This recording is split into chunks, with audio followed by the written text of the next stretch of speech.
Di suatu gate yang berada di wilayah Amerika, nampaklah seorang hunter yang sangat terkejut dan ketakutan setelah dia melihat sosok misterius yang keluar dari dalam gate tersebut. Sosok misterius tersebut nampak seperti sedang mencari seseorang yang sedang dia cari, karena dia berkata sepertinya yang kali ini juga bukan. Kau sungguh pandai bersembunyi, wahai pecahan cahaya yang paling terang. Lalu keluarlah salah satu sosok misterius kembali dari portal lainnya, dan diketahui jika dia dipanggil dengan nama Yokmun. Dia datang ke tempat itu karena dirinya ingin memberitahukan sebuah informasi penting tentang daratan yang berada di timur. Itu adalah daratan kecil di timur yang saat ini sedang ditempati oleh Sang Shadow Monarch. Percakapan misterius mereka membahas tentang rulers yang sedang berusaha membasmi Legia di daratan bagian selatan. Maka Yokmun akan pergi ke tempat tersebut dan akan membantu pasukan di sana. Sang sosok elf itu pun bertanya tentang Sang Shadow Monarch pada Yokmun. Namun di sini sepertinya dari jawaban Yokmun mereka sedang merencanakan sesuatu kepada Sang Shadow Monarch. Lalu satu informasi lagi yang Yokmun sampaikan jika salah satu pecahan paling bercahaya berada di tempat itu. Sang sosok elf misterius tersebut merasa sangat tertarik saat ini karena salah satu pecahan paling bercahaya yang telah mereka cari-cari sudah ditemukan. Dia pun berencana untuk segera membereskan masalah ini, ungkapnya pada Yokmun. Lalu terdengarlah suara seseorang yang misterius dari balik bayang-bayang. Dia adalah ayah Sung Jinwoo, yaitu Sung Ilhwan, yang bertanya pada kedua monster tersebut. Jika daratan timur yang kalian maksud tersebut apakah Korea? Dengan sangat santai, sambil sang elf memprovokasi Sung Ilhwan, dia pun berkata, jika apa urusanmu untuk mengetahui apa yang sedang kami bicarakan? Aku tak percaya orang sepertimu bisa memiliki kekuatan dari salah satu pecahan paling bercahaya, ungkap sang elf pada Sung Ilhwan. Yokmun pun mengajak sang elf untuk segera pergi, karena tak ada gunanya jika mereka meladeni pesuruh rulers yang ada di depan mereka saat ini. Saat memasuki portal yang Yokmun buat, sang elf pun berkata, jika kau memang hebat, coba saja untuk kejar kami jika kau bisa, ungkapnya pada Sung Ilhwan. Dengan sangat sigap, ayah Sung Jinwoo pun mengeluarkan kedua dagger tajamnya dan berusaha bergerak secepat mungkin untuk menebas sang elf tersebut dengan dagger tajamnya. Namun tentu karena mereka semua sangatlah kuat, sang elf pun dengan cepat menangkis dagger milik Sung Ilhwan dengan dinding es yang sangat kokoh. Ledakan yang sangat besar pun terjadi di sana. Di Red Gate yang sangat besar, nampak semua area sudah diamankan oleh para pengawas. Saat di dalam gate, nampak seekor monster yang bertanya jika apakah kau yang telah membantai habis kawan-kawanku. Monster itu berkata jika saat ini dia sangat terkesan pada sosok yang ada di depannya saat ini, karena musuhnya datang ke tempat ini sendirian saja tanpa pasukan yang lain. Ditambah lagi dia terkesan karena musuhnya bisa berbicara dengan bahasa yang mereka mengerti. Namun sepertinya ini adalah perjalanan terakhirmu, itulah yang diucapkan sang monster pada musuhnya. Dia sangatlah percaya diri, karena semua kawan-kawannya sudah mengepung di sekitar. Maka dia pun berpikir tak ada jalan bagi musuhnya untuk lari lagi. Di dalam keheningan dan suara derasnya hujan, Sung Jinwoo pun hanya tersenyum tipis mendengar semua narasi dari sang monster, karena dia saat ini dianggap menyerang seorang diri saja. Lalu Jinwoo pun memerintahkan, keluarlah. Semua pasukan Shadow miliknya pun keluar dari balik bayang-bayang. Igris berserta pasukan Hawk yang sangat kuat pun menunjukkan dirinya. Tank juga serta Iron pun berada di sisi-sisi sang monarch. Jinwoo dengan sangat percaya diri berkata, jika sepertinya kawan-kawanmu yang sedang mengepungku saat ini telah dihabisi oleh para pasukanku. Dengan wajah masamnya, sang monster itu pun merasa sangat terkejut karena melihat mayat-mayat dari kawannya telah dihabisi oleh semua Shadow milik Jinwoo. Dilemparkanlah salah satu kepala kawannya pada sang bos monster raksasa itu oleh Beru. Semua pasukan Sung Jinwoo pun sudah bersiap untuk bertempur. Satu kata yang terucap dari bibir Sung Jinwoo karena dia ingin segera menyelesaikan gate ini sesegera mungkin. Serang. Majulah semua pasukan Sang Shadow Monarch menyerang para monster raksasa yang ada di depan tuan mereka. Pertempuran yang sangat brutal pun terjadi. Lalu terlihat beberapa monster ingin menyerang Sang Monarch. Namun Tank dengan sigap menghalau monster yang berani-beraninya menyerang tuan mereka. Dengan teriakan penuh kekesalan, sang bos monster pun berkata jika cukup sudah main-mainnya. Ini waktunya untuk serius. Sorot mata Sung Jinwoo saja sudah bisa diartikan dengan cepat oleh Beru dan Igris. Mereka berdua bergerak dengan sangat cepat dan menebas tangan serta kaki dari sang bos monster hingga terputus. Saat sang bos tersungkur kehilangan keseimbangan dengan tubuh raksasanya, Tas pun sudah berdiri tepat di hadapan sang monster. Dia merapalkan mantra skill gravitasinya pada sang monster. Dengan skill tersebut tersungkurlah tubuh sang bos monster hingga menempel ke tanah. Lalu Jinwoo dengan tenang mendekati sang bos monster dan bertanya suatu pertanyaan yang ingin dia ketahui. Dia juga akan berjanji jika rasa sakit yang akan diterima oleh sang monster itu sedikit berkurang jika menjawab pertanyaan darinya. Singkatnya, Jinwoo tak mendapatkan informasi apapun dari sang bos monster tersebut. Dia merasa jika pasti ini ulah sistem yang berusaha ikut campur. Namun Jinwoo akan segera mendapatkan jawabannya dari kunci yang dia ambil dari inventorinya. Kunci itu adalah kunci yang didapatkan sebelumnya dari random box. Persyaratannya saat ini sudah terpenuhi, karena sebelumnya Jinwoo harus memiliki level 100 untuk membuka atau menggunakan kunci tersebut. Dengan level Jinwoo yang sudah mencapai 100, detail dari kunci misteri sebelumnya itu menjadi terbuka. Itu adalah kunci untuk membuka kuil Caterian yang sebelumnya keluar di Double Dungeon saat insiden Jinwoo hampir terbunuh. Tentu Sun Jinwoo tak akan pernah melupakan kejadian yang sangat mengerikan tersebut. Dia mengerti saat ini jika sepertinya sistem memintanya untuk kembali ke tempat yang dimana semua hal ini telah dimulai. Jinwoo bertekad jika kali ini tak akan sama seperti waktu itu. Jika memang semua ini sudah direncanakan dari awal dan dirinya sudah ditakdirkan untuk kembali ke tempat itu lagi, maka tunggulah saja kedatanganku, ungkap Jinwoo. Jinwoo akan membalaskan dendamnya pada patung falak raksasa bajingan tersebut. Tunggulah sebentar lagi, karena diriku pasti akan ke sana. Di kantor guild Sung Jinwoo yang baru, nampak Yoon Jinho sedang sibuk. Dia sedang membalas komenan para netizen yang menjelek-jelekan hyunimnya Sung Jinwoo di internet. Jinho cukup kelelahan setelah menyingkirkan segala halangan untuk Sung Jinwoo di internet. Lalu tiba-tiba dari belakang, Jinwoo pun memuji Yoon Jinho yang sepertinya terlihat telah bekerja sangat keras. Tentu hal tersebut membuat Yoon Jinho terkejut karena dia belum terbiasa dengan hyunimnya yang dengan cepat bisa muncul dan pergi. Jinwoo menanyakan semua urusan persiapan guild pada Yoon Jinho, apakah mengalami masalah atau tidak. Namun karena pada dasarnya Yoon Jinho yang sangat cerdas, tentu segala urusan dapat diatasi dengan sangat baik olehnya. Mengetahui hal tersebut, lalu Jinwoo pun memberikan beberapa kristal sihir tingkat tinggi yang dia dapatkan sebelumnya dari Red Gate yang baru dia masuki setelah mendapatkan izin khusus dari ketua Gogunhei. Tentu Yoon Jinho tak dapat berkata-kata lagi, karena apakah gate yang dimasuki oleh hyunimnya memang sekaya itu. Hingga saat ini terdapat kristal sihir yang memiliki kualitas sangat tinggi di dalam tas yang digenggam oleh hyunimnya itu. Dengan semua kristal sihir tersebut, maka mereka tak perlu memikirkan lagi tentang gaji para karyawannya. Jinwoo sempat heran dengan apa yang dimaksud karyawan oleh Yoon Jinho. Namun Jinwoo menjelaskan kembali jika mereka masih membutuhkan pekerja lainnya untuk membuat sebuah guild. Jinwoo baru sadar jika Jinho sebelumnya memang mengatakan perihal ketua, wakil ketua, dan anggota. Namun karena kesibukannya membuat Jinwoo hingga melupakan hal tersebut.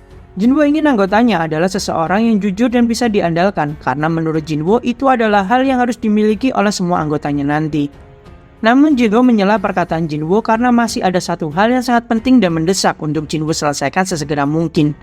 Hal itu adalah tugas Jinwoo untuk memilih sebuah nama untuk guild miliknya.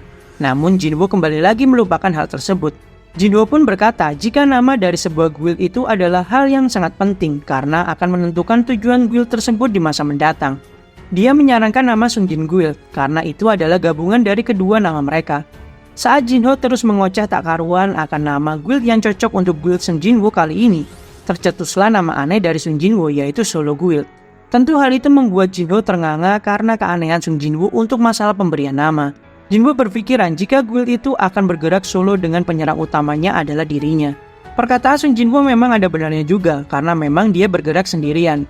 Namun Jinho merasa tak habis pikir karena bagaimana mungkin sebuah guild yang biasanya diisi dengan banyak hunter-hunter berbakat malah dinamai dengan nama solo yang berbanding terbalik dengan arti sebenarnya dari sebuah guild.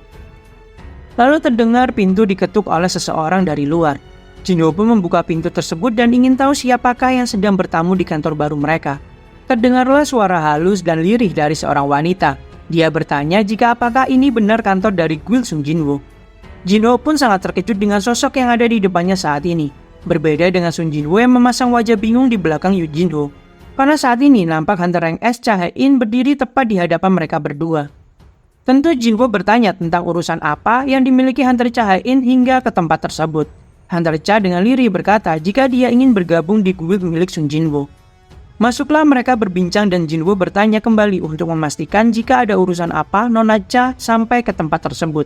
Jawaban yang sama pun diutarakan oleh Hunter Cha pada Sung Jinwoo, jika dia ingin bergabung di guild milik Sung Jinwoo. Hal itu membuat Jinwoo sampai keheranan mengapa Hunter yang S hebat seperti Hunter Cha hingga ingin join ke guild baru miliknya. Jinwoo bertanya kembali dan mengira jika Hunter Cha diperintahkan oleh ketua Choi untuk bergabung di guild milik Sung Jinwoo. Namun pertanyaan tersebut dibantah oleh Hunter Cha karena dia ke tempat itu saat ini dilatar belakangi keinginan pribadinya sendiri. Dengan sangat tegas Jinwoo pun bertanya alasan apa yang membuat Hunter Cha ingin bergabung ke Solo Guild. Alih-alih menjawab pertanyaan Sun Jinwoo, di sini Hunter Cha malah salah fokus dengan nama yang disebutkan oleh Sun Jinwoo. Perbincangan konyol yang membahas tentang nama guild yang aneh itu pun terjadi, yang sampai pada akhirnya Jinwoo yang sangat tak peka bingung dengan mengapa pendapatnya tentang nama tersebut tak bisa diterima oleh orang lain. Lalu Jinwoo memperhatikan Hunter Cha dan kembali lagi dia salah paham. Karena Jinwoo merasa jika Hunter Cha saat ini memiliki detak jantung yang berdegup dengan sangat kencang ditambah pernafasan dan matanya yang sangatlah aneh. Tentu Hunter Cha saat ini sedang berpura-pura tenang dan ingin membodohi Sun Jinwoo. Itulah yang terfikirkan olehnya.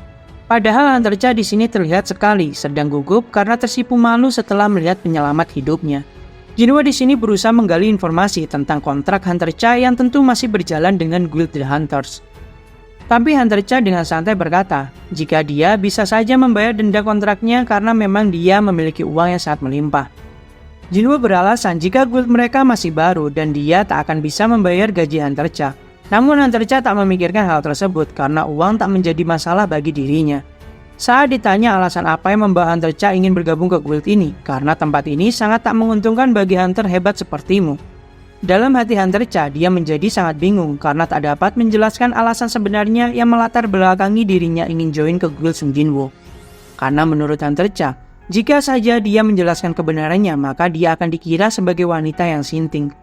Awalnya Hunter Cha merasa jika bau yang dimiliki Sun Jinwoo sangatlah berbeda dengan hunter yang lainnya. Bau dari Sun Jinwoo memiliki aroma yang sangat harum tak busuk seperti hunter yang lain. Jadi awal mula Hunter Cha tertarik dengan Sun Jinwoo adalah melalui baunya. Perasaan yang awalnya hanya ingin keingintahuan biasa, tiba-tiba menjadi hal yang berbeda karena setelah melihat seluruh rekam jejaknya. Hunter Cha sangat yakin jika Sun Jinwoo adalah hunter yang baik hati dan bukanlah orang jahat. Di saat latihan persiapan Raid Pulau Jeju, Hunter Cha merasa lebih yakin lagi. Karena di dunia yang terlihat abu-abu ini, hanya hunter Sun Jinwoo saja yang bisa dia lihat dengan sangat jelas. Dia berpikir saat raid tersebut dia akan mati. Keadaan menjadi sangat mengerikan dan hal itu membuatnya sangat ketakutan. Tetapi saat dia membuka matanya, Ketua Gogunhei pun menjelaskan semua hal yang sudah terjadi padanya. Jikalau Hunter Cha ditanya suatu alasan apa yang membuatnya ingin bergabung ke guild Hunter Sun Jinwoo, maka jawabannya adalah jika Hunter Sun Jinwoo lah yang menjadi pahlawan di Raid Pulau Jeju dan sekaligus menjadi pahlawan di hati Hunter Cha.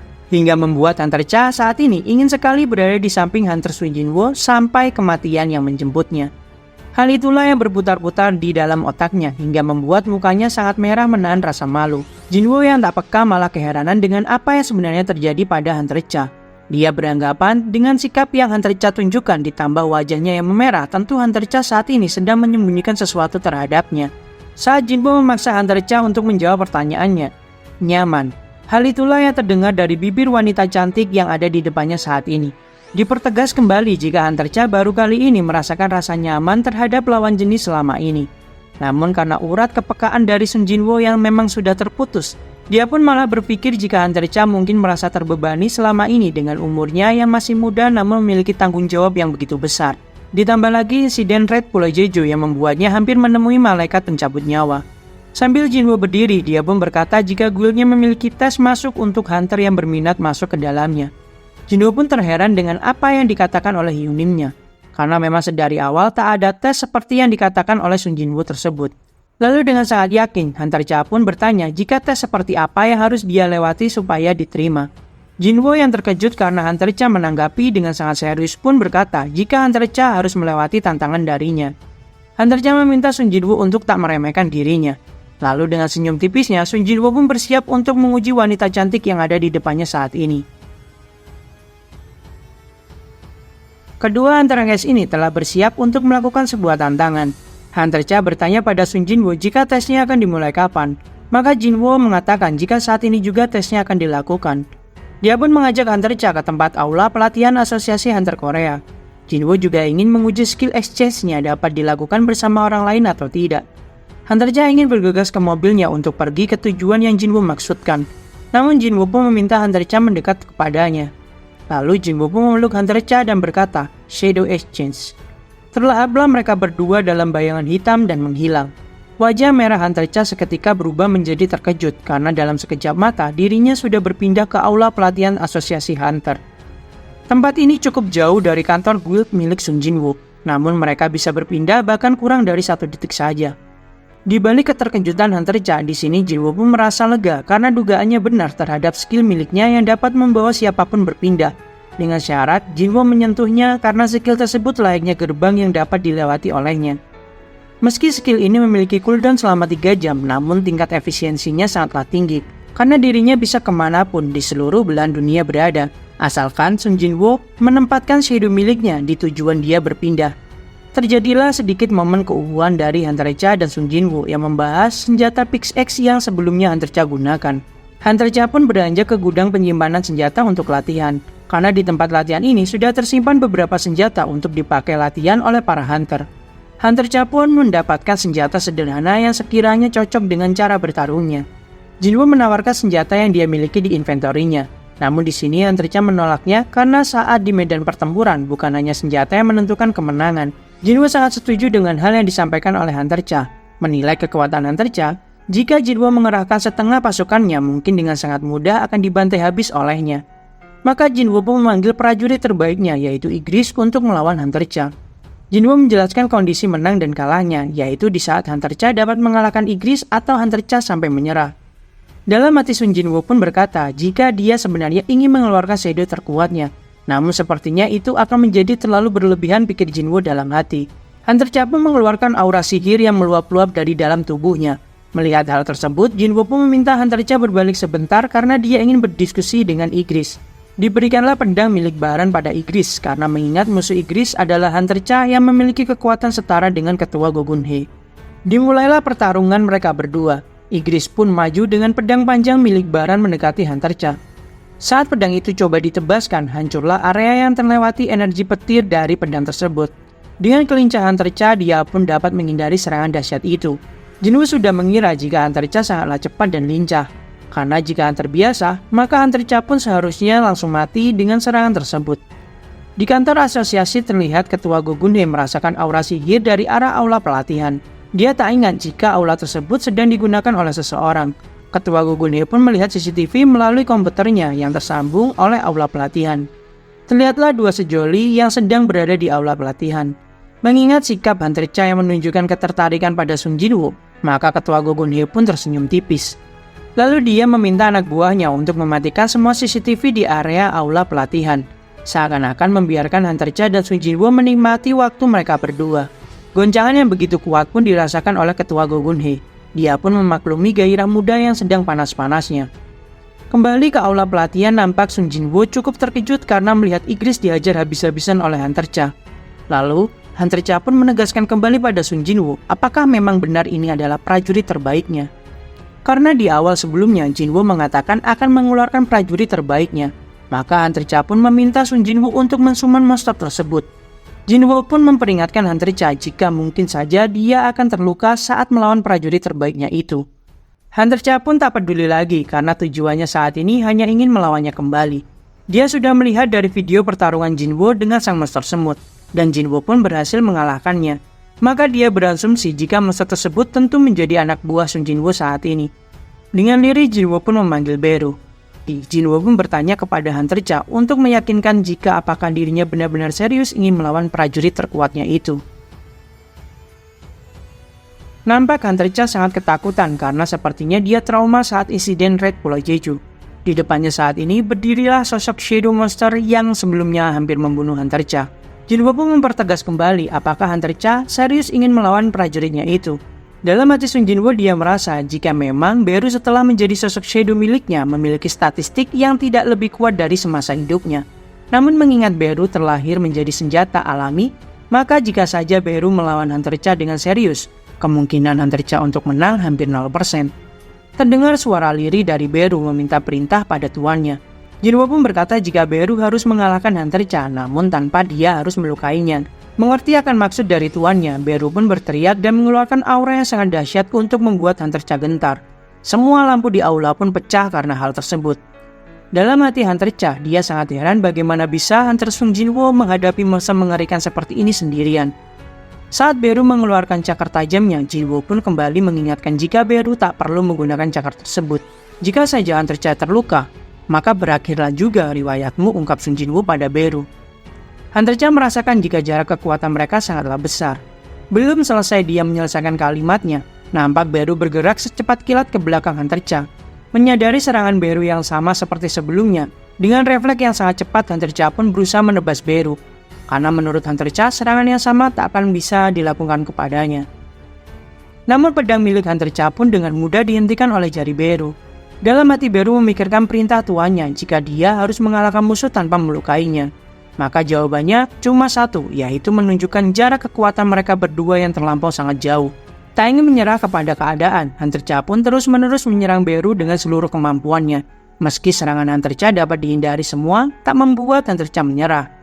Sampai pada akhirnya, Beru membuat Hunter Cha mundur dengan teriakannya.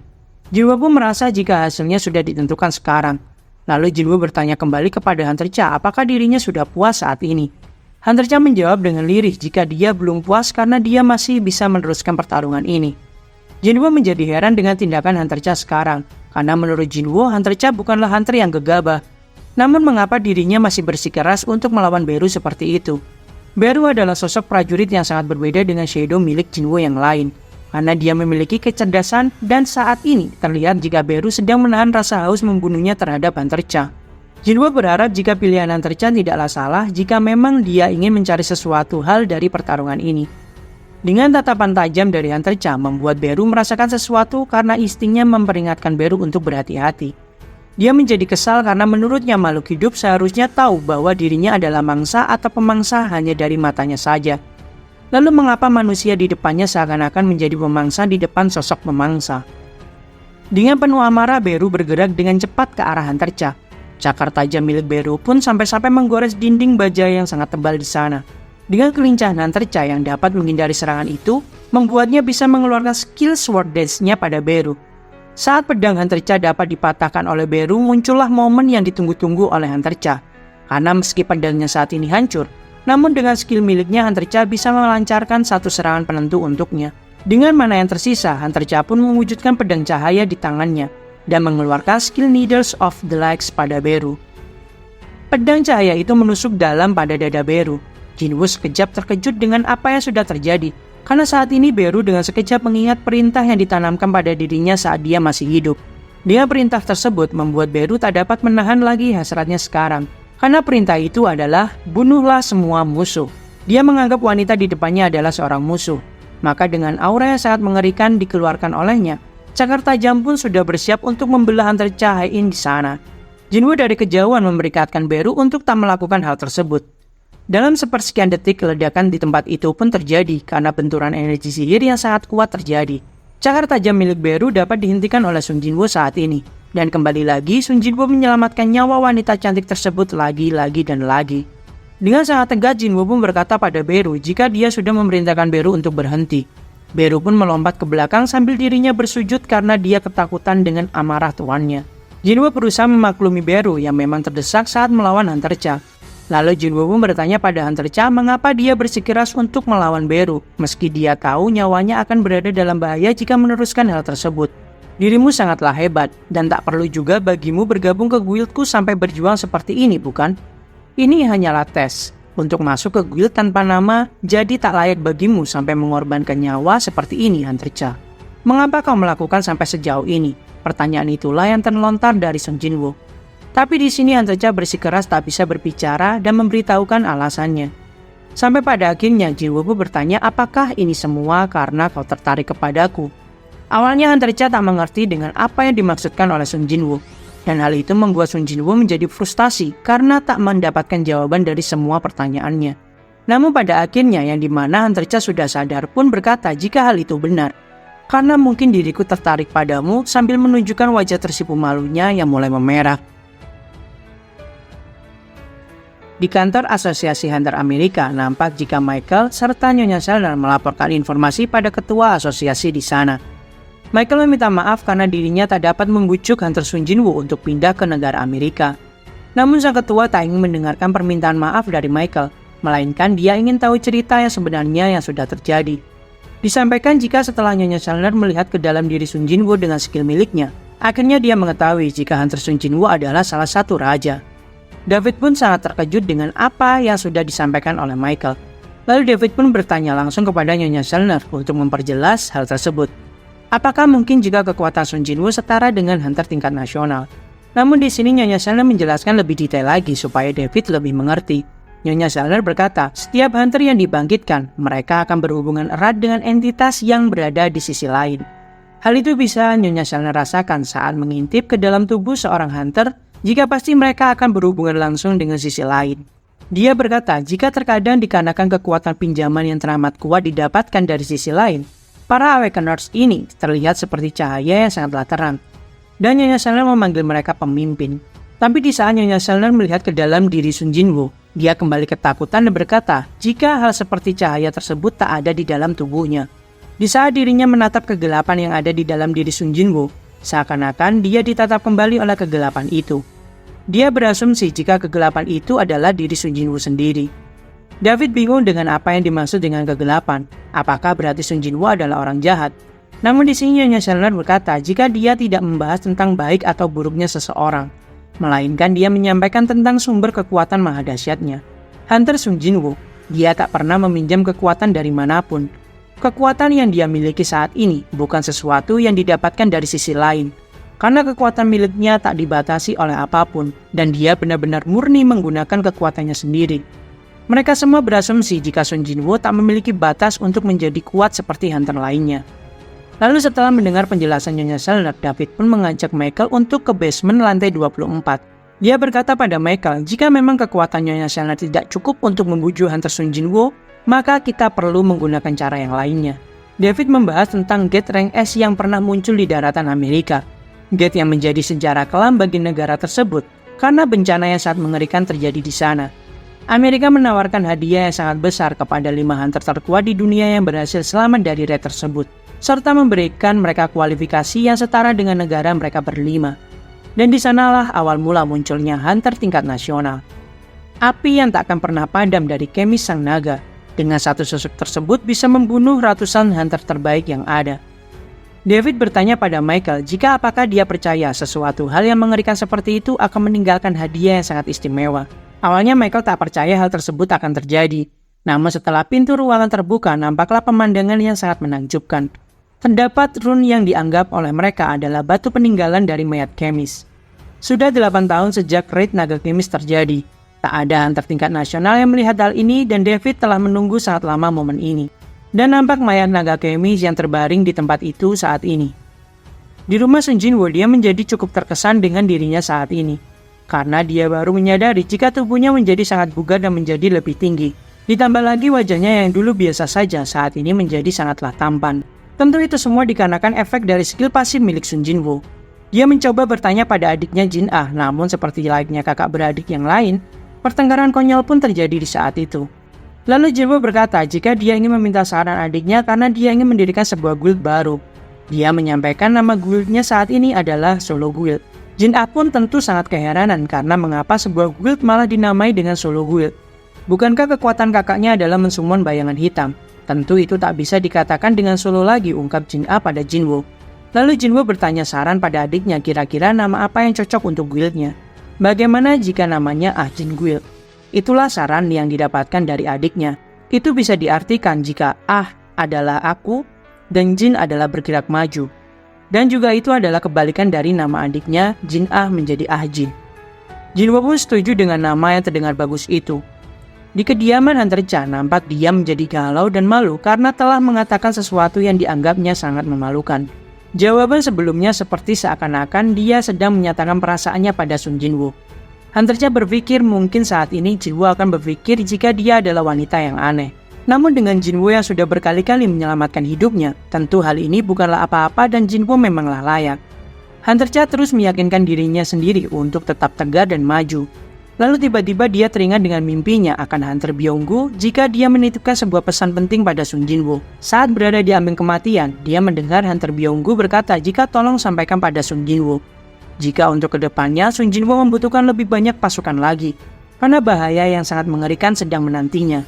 Saat terbangun tentu Hunter Cha sangat mengenal suara tersebut, yaitu suara dari Hunter Byung-gu.